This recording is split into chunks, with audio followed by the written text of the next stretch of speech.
The night shift at the International Deep Space Monitoring Station was usually quiet. Most of the time, Dr. Mark Thompson spent his hours checking routine signals from Earth's deep space probes and logging data about distant stars. But tonight was different. The first unusual beep came at 2:47 a.m. Mark almost missed it while sipping his third cup of coffee. The signal was weird, not like the usual space noise or satellite communications. It pulsed in a pattern he had never seen before, repeating every 12 seconds. "Hey Bill, come look at this," Mark called to his colleague, who was half asleep in the break room. "I'm picking up something strange from the direction of the Kuiper Belt." Bill walked over, rubbing his tired eyes. He leaned in close to the monitor, suddenly becoming more alert as he watched the signal patterns dance across the screen.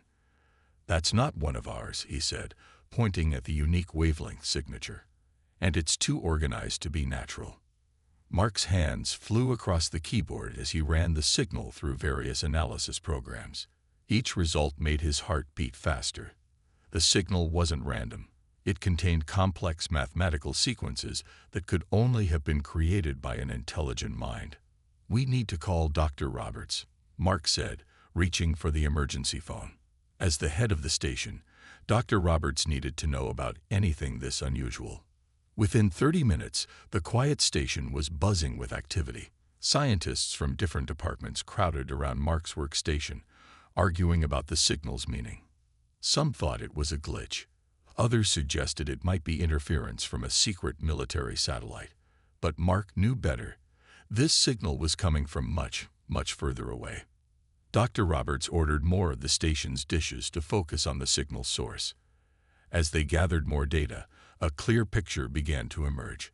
The signal was coming from a point just beyond Neptune's orbit, and it was definitely artificial. "Look at this pattern," Mark said, pointing to a recurring sequence in the data. It's repeating prime numbers, followed by what looks like coordinates. This isn't just a signal, it's a message. The team worked through the night, feeding the signal patterns into their most powerful computers. By dawn, they had confirmed what Mark had suspected. They were receiving a distress call from space. The mathematical patterns were universal enough that even alien civilizations would use them to communicate emergency situations. The station erupted into controlled chaos. Government officials started arriving, along with military officers and experts in various fields. Mark found himself explaining his discovery over and over, showing how the signal's structure indicated both intelligence and urgency. "The signal contains more than just mathematics," one of the code-breaking experts announced around noon. "There's complex data embedded within it. We're looking at technical specifications, star charts, and what appears to be a description of their situation." As the team decoded more of the message, they learned the truth. A fleet of alien ships was trapped in the Kuiper Belt. Something had disabled their advanced technology, leaving them stranded in the cold outer reaches of the solar system. Mark stared at the screens showing the decoded message, still trying to process what was happening. Humanity had just made first contact with an alien civilization, and they needed help. The irony wasn't lost on him. These beings had technology advanced enough to cross the stars, yet they were calling on Earth for assistance. The final piece of the message was decoded late that evening. The aliens called themselves the Luminari, and they were desperate.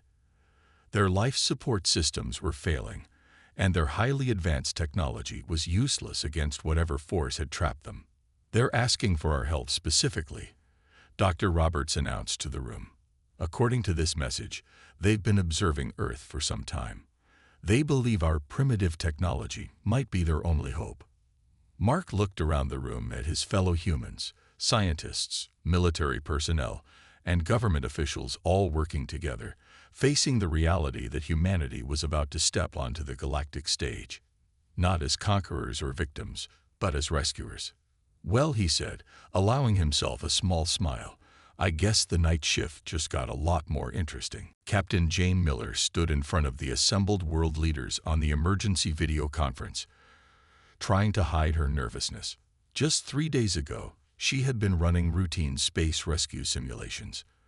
Now, she was about to lead humanity's first mission to help an alien civilization. "The situation is critical," she explained, pointing to the holographic display showing the luminary fleet's position. "They have 50,000 souls aboard 300 ships, and their life support systems are failing. We have maybe 2 weeks before they start losing people." The UN Secretary General leaned forward in his screen. "Captain Miller, why did they choose you to lead this mission?" Jane took a deep breath. "I've led more space rescue operations than anyone else in Earth's history. My team specializes in impossible situations. Last year, we saved that crew trapped in the Venus orbit. The year before that, we rescued the mining operation on Mercury when their shields failed." The Chinese premier spoke next. "But this is different. These are aliens with technology far beyond ours. How can we help them?" "That's exactly why we can help them," Jane replied, allowing herself a small smile. "Their technology is too advanced. Whatever is trapping them seems to affect complex systems. But our simpler technology might work where theirs fails." The room buzzed with discussion. Earth's most powerful people debated the risks and benefits of the mission. Some worried it might be a trap. Others saw it as humanity's chance to prove itself to the galaxy. While they talked, Jane received a message on her tablet. The luminary had sent more data about their situation. She quickly read through it, her eyes widening. "Leaders of Earth," she interrupted, her voice cutting through the debate. "The luminary just shared something important. They've been watching us for decades. They chose to call us for help because they admire something about humans that they lack: our ability to solve problems with limited resources." She displayed the new message for everyone to see. The luminary had included images of human achievements throughout history: the pyramids, the moon landing, the Mars colonies. They saw humanity as masters of doing more with less. The room fell silent. Then the Russian president spoke. "How many ships do you need?" Within hours, the decision was made. Jane's team would lead an international rescue mission. They would use Earth's primitive but reliable spacecraft to reach and help the stranded aliens. The next day, Jane met her crew at the International Space Center. Tom Russell, her chief engineer, was already modifying their ships for the mission. "These aliens have quantum computers and artificial gravity," he said, wiping grease from his hands. "But sometimes the simplest solution is the best one." They worked around the clock, preparing their ships. The luminary sent more information about their situation through the quantum communication channel they had established. Each message revealed more about their predicament and their growing desperation. "We are humbled," one message read. "Our technology made us arrogant. Now we must put our fate in the hands of those we once considered primitive." Jane spent hours studying the luminaries' messages, learning about their culture and technology. They were an ancient species that had mastered space travel thousands of years ago, but their reliance on advanced technology had become their weakness. 1 week after the distress signal was first detected, Jane stood before her crew of 50 brave men and women from 12 different nations. Their 5 ships were ready: modified cargo vessels and space tugs equipped with both high-tech and mechanical systems. "This mission isn't just about saving the luminary," she told them. "It's about showing the galaxy what humanity can do. We may not have quantum drives or artificial gravity, but we have something just as valuable: creativity, courage, and the ability to think our way out of any problem." The crew cheered. As they boarded their ships, Jane took one last look at Earth through the launch bay window. Somewhere out there, 50,000 aliens were counting on humanity to save them. It was time to show the galaxy what humans could do. Tom Russell stared at the holographic display of the luminary ships, scratching his head. The alien vessels were beautiful, all curved lines and shimmering metal, each one bigger than Earth's largest cargo ships. But right now, they were just expensive sculptures floating in space. "The problem is their power system," he explained to Captain Miller and the rest of the engineering team. "Everything in their ships is connected to their quantum core. When the energy field knocked out the core, It took down everything from life support to the coffee makers. The team had spent 3 days studying the luminary's technical data while their rescue ships were being prepared for launch. The more they learned about the alien technology, the clearer the solution became. "Look at this," Tom said, pulling up a diagram of Earth's space tug on another screen. "Our ships are simple. Mechanical backup systems, chemical rockets, radio communications, basic stuff that's worked for 100 years. The energy field doesn't affect them because there's nothing complex to disrupt." Captain Miller nodded, beginning to understand. "So we're going back to basics." "Exactly," Tom replied with a grin. "Sometimes the old ways are the best ways." The luminary built their ships like smartphones. Everything connected, everything automated. We built ours like tractors, simple, sturdy, and fixable with a wrench. The team worked through the night, developing their plan. They would need to teach the luminary how to bypass their advanced systems and operate their ships manually. It wasn't going to be easy. It was like teaching someone used to self-driving cars how to ride a horse. "We'll need to install mechanical controls," one engineer suggested. "Simple hydraulic systems that can operate their airlocks and emergency bulkheads. And backup power units," another added. "Nothing fancy. Just good old-fashioned chemical batteries and solar panels." Tom was drawing diagrams on a whiteboard, showing how they could connect Earth's simple technology to the alien ships. The luminary, watching through their quantum communication link, were fascinated by the humans' approach. "Your species continues to surprise us," the alien commander messaged. "We would never have considered using such basic technology. We have forgotten the value of simplicity." As the engineers worked, they discovered something interesting about human technology. Because it had developed slowly over time, each new system was built on top of older ones. Earth's ships could switch between computer control and manual operation. They could run on nuclear power or chemical fuel. They had touch screens and backup mechanical gauges. "It's like we kept all our old tools even while building new ones," Tom explained to the luminary. "You jumped straight to quantum computers. We still keep backup calculators." The aliens were learning that humanity's primitive technology wasn't primitive at all. It was practical. Earth's engineers had built redundancy into everything.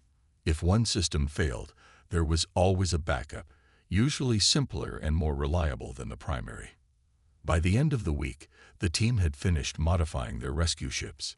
Each vessel carried tons of basic equipment: mechanical winches, chemical rockets, simple radio transmitters, and spare parts that could be fixed with basic tools.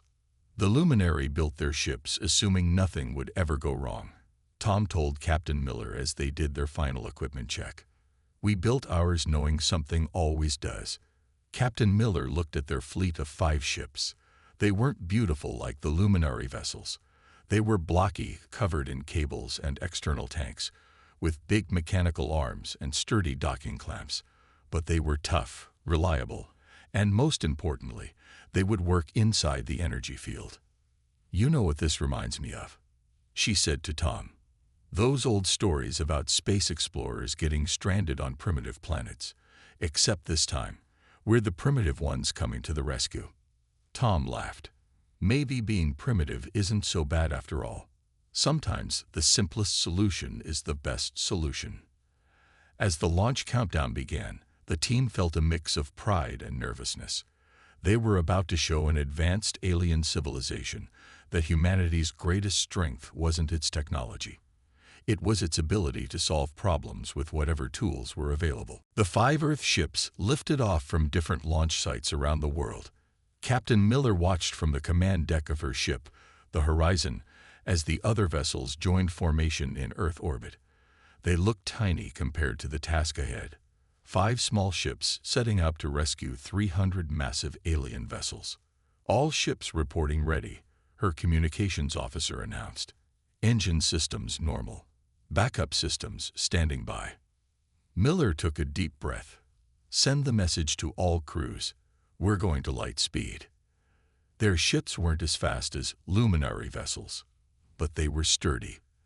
The journey to the Kuiper Belt would take them 2 days at maximum speed. As they accelerated, Miller thought about the 50,000 aliens waiting for help. Their life support systems were running on emergency power, and time was running out. Tom Russell's voice came over the radio from the engine room. "Captain, I've been studying the energy field readings the Luminary sent us. It's like nothing we've ever seen before. It doesn't just disable their technology. It feeds on it. The more complex the system, the stronger the effect." "Will our ships make it through?" Miller asked, watching the stars streak by outside. "Our main computers might have trouble," Tom replied. "But that's why we installed the old-style backup systems. When we hit the field, we'll switch to manual controls and mechanical gauges, just like flying the old space shuttles." The crew spent the journey practicing with the manual systems. They needed to be ready to operate their ships without computer help. It wasn't easy. Many of them had never flown without AI assistance, but they learned quickly, understanding that lives depended on their skills. 40 hours into their journey, they got their first look at the energy field. It showed up on their simple radar systems as a vast cloud of shifting energy, stretching across their path like a storm in space. "All ships, switch to backup systems," Miller ordered. "Shut down main computers and advanced electronics. We're going in old school." One by one, the ship's modern systems went dark. Touchscreens were replaced by mechanical switches. Digital displays gave way to analog gauges. The ships were now running on their simplest, most basic equipment. As they entered the energy field, the crew held their breath. Static filled the radio channels. The few remaining electronic systems flickered. But their ships kept moving, pushed forward by simple chemical rockets and guided by human hands on manual controls. "It's working." Tom's excited voice crackled over the radio. "The field isn't affecting our basic systems. The Luminary were right. Sometimes simpler is better." Through the front viewport, Miller could see the first signs of the stranded alien fleet. The Luminary ships were beautiful even in their powerless state, their silver hulls reflecting the distant sunlight. But they were dark and silent, trapped in the energy field that had disabled their advanced systems. "This is Captain Miller of the Earth Rescue Fleet," she broadcast on a simple radio frequency. "We're approaching your position. Our ships are functioning on basic systems only." The response came through clearly, translated by a simple computer that was too basic for the field to affect. "Earth vessels, you have our gratitude. We can hardly believe you made it through the field that defeated our best technology." As they got closer, they could see the true scale of their task. The Luminary ships were enormous, their sleek forms stretching for kilometers. The Earth vessels looked like rowboats next to ocean liners. "Size isn't everything," Miller reminded her nervous crew. "We may be small, but we can do what their big ships can't. We can move." The 5 Earth ships took up position around the nearest Luminary vessel. Their simple sensors showed that its crew was still alive, surviving on emergency systems that were slowly failing. "All ships, prepare for rescue operations," Miller ordered. "Let's show our new friends what humanity can do with a few simple machines and a lot of determination." The real work was about to begin, but they had already proven something important. Humanity's greatest strength wasn't in having the most advanced technology, but in knowing how to work without it when necessary. Tom Russell stood in front of the viewing window, staring at the massive problem before him. The Earth ships had successfully reached the Luminary fleet, but their first attempt to tow one of the alien vessels had failed miserably. Their ship's engines weren't strong enough to move the huge alien craft. "We need more power," one of the engineers said, looking at their readings. "Even with all 5 ships pulling together, we can barely make it budge." Tom walked over to the mechanical display board where they had drawn their rescue plans. Something was missing. Something simple they hadn't thought of yet. He remembered his old physics teacher talking about how the ancient Egyptians built the pyramids. Suddenly, his eyes lit up. "We don't need more power," he said, grabbing a marker. "We need better leverage." The engineering team gathered around as Tom started drawing. Look, we're trying to pull these ships directly, like a truck pulling a trailer. But what if we think about it differently? What if we use the same tricks the ancient humans used to move heavy things? He sketched out a system of pulleys and cables. In space, we don't have to worry about gravity working against us. If we set up a mechanical advantage system, like a giant block and tackle, we could multiply our pulling power. The luminary watched through their communication link as Tom explained his plan. They were amazed by the simplicity of it. Their own engineers had never considered using such basic mechanical principles. They had always relied on powerful engines and anti-gravity systems. These pulleys, one luminary engineer asked, they use no power. Just basic physics, Tom replied with a smile.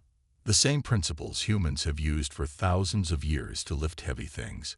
We'll need to manufacture them quickly though, lots of them. The Earth ships had brought 3D printers and raw materials to make spare parts. They started producing large pulleys and strong cables. The design was simple, just grooved wheels and sturdy axles, but they would multiply their ships pulling power many times over. Captain Miller watched from the bridge as her crew worked in space, setting up the pulley system. They looked tiny against the backdrop of the massive alien ships, like spiders spinning a web between giants. This is incredibly clever, the luminary commander messaged. Our civilization has used quantum mechanics to bend space, but we never thought to use simple machines in this way. The first test came 12 hours later. They had attached their pulley system to one of the smaller luminary ships. Through the mechanical advantage of the pulleys, the force from just 2 Earth vessels would be multiplied several times. All ships ready, Miller announced. Starting engines at 10%. Everyone held their breath as the cables went tight. The pulleys began to turn, and slowly, very slowly, the luminary ship began to move. It's working, Tom shouted from the engine room. The mechanical advantage is perfect. We're moving the ship 10 times our size with just 2 engines. But they weren't done yet. Tom had another idea to help them move even faster. He explained how they could use the gravity of nearby objects, small asteroids and dwarf planets in the Kuiper Belt, to help pull the ships along. It's like a gravity slingshot, he explained to the amazed luminary. Another simple trick we learned while exploring our own solar system. We'll use nature's forces to help us. The luminary were learning something important about humanity. While their own civilization had advanced by creating new forces and energies, humans had progressed by learning to use existing forces in clever ways. As the first luminary ship was slowly pulled free of the energy field, the alien crew cheered. Their systems came back online as soon as they cleared the field's edge. This is just the beginning, Miller told her crew. We've proved our system works. Now we just need to scale it up and save the rest of the fleet. Tom looked at his simple pulley system with pride. Sometimes the oldest solutions were the best ones. Humanity might not have quantum drives or artificial gravity, but they understood the basic forces of the universe and knew how to use them. Over the next few days, the rescue operation settled into a rhythm. The Earth ships worked in teams, setting up their pulley systems and moving one luminary vessel at a time out of the energy field. It was slow work, but it was working. Captain Miller stood at her post, watching the latest rescue on the mechanical displays. They had saved 47 ships so far, but time was running out for the rest.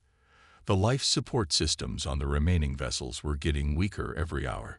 Status report, she called out to her crew.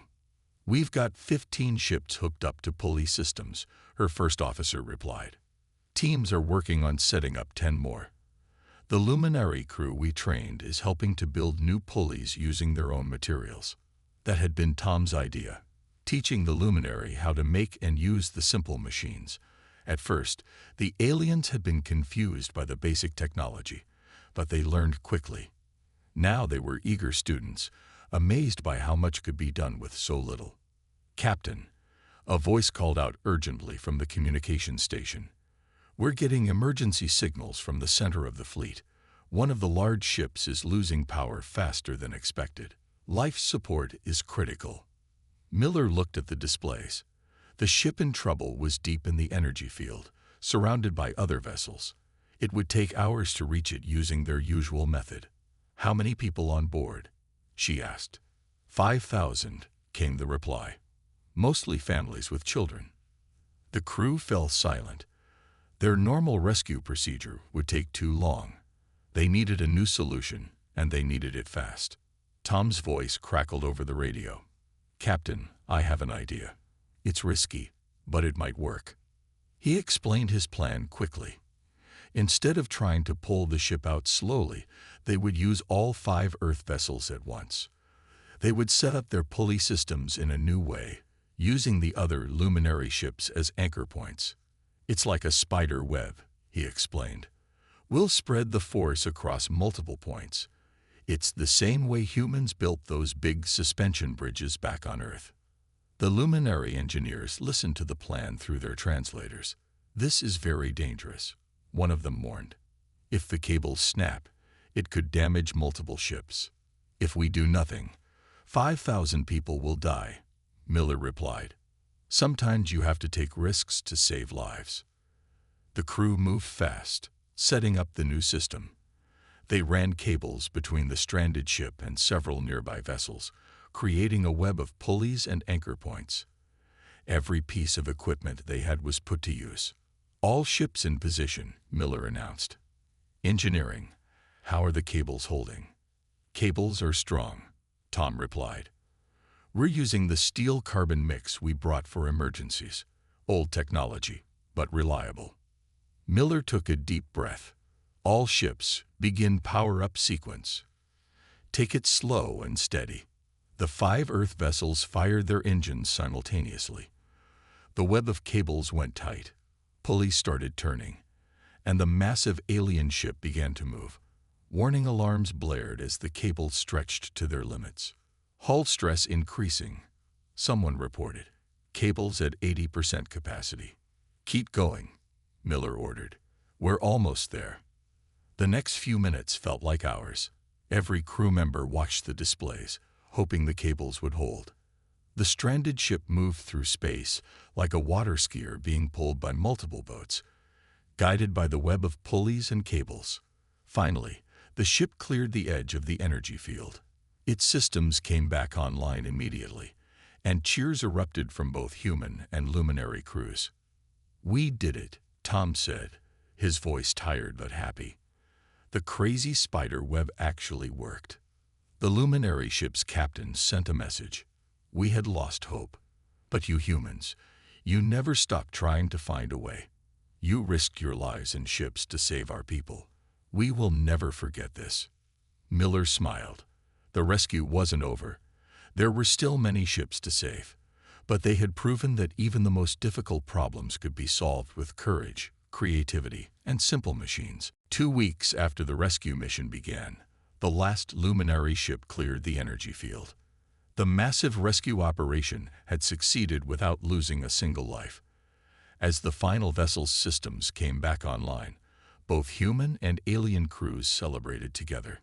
Captain Miller stood on the observation deck of her ship, watching the now active luminary fleet glowing with power against the starlit background. The alien ships looked different now. Their crews had decided to keep some of the simple backup systems the humans had installed, learning from their near disaster. "Captain," her communications officer called out, "the Luminary High Council is requesting to speak with you and the entire rescue team." The main screen lit up, showing the council of 12 luminary leaders. Their appearance was striking. Tall, elegant beings with silvery skin that seemed to shimmer with its own light. But what caught Miller's attention was their posture. These advanced beings were bowing to the human crew. "People of Earth," the head counselor spoke, their words translated by the simple computer. "We came to your solar system believing we were far superior to your civilization. Our arrogance nearly cost us everything. You have taught us lessons we will never forget." Tom Russell stood next to Miller, still wearing his oil-stained work uniform. "We just did what humans have always done," he said. "We solved the problem with whatever tools we had available. That is precisely what makes your species remarkable." another counselor said. You maintain your connection to simple technologies even as you advance. You understand that newer is not always better. This wisdom, we had lost it over the millennia. The council explained that they had already sent messages to their homeworld about humanity's achievement. The story of how Earth's primitive ships had saved their most advanced fleet was spreading across their civilization. We would like to propose an alliance, the head counselor announced. Not one where we give you our advanced technology, though we will share what we can. Instead, we want to learn from you. We want to understand how you think, how you solve problems, how you maintain your connection to fundamental principles while advancing. Miller looked at her crew, engineers with grease on their hands, pilots who had flown their ships manually through space, technicians who had built pulley systems to move massive alien vessels. Every one of them had contributed something uniquely human to the mission. We would be honored, she replied. But we have one condition. The energy field that trapped you. We want to study it together. Not to destroy it, but to understand it. It taught us all an important lesson about the danger of relying too much on complex systems. The luminary agreed eagerly. They had already started documenting how Earth's simple technologies had worked where their advanced systems had failed.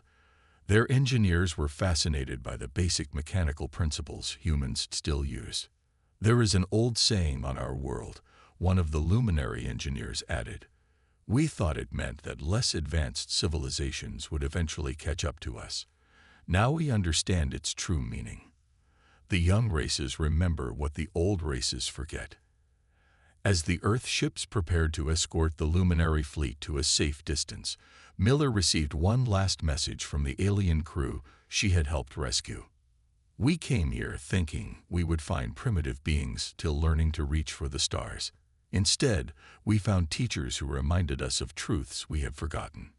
You showed us that true advancement isn't about abandoning the old ways, but about knowing when to use them. Humanity's greatest strength isn't in your technology. It's in your wisdom to know when not to use it. Tom looked at the message and smiled. Not bad for a bunch of primitive humans with pulleys and mechanical switches. No, Miller corrected him. Not bad for humans who remember their roots while reaching for the stars. As Earth's 5 small ships led the massive alien fleet away from the energy field, Miller thought about how this mission had changed both civilizations.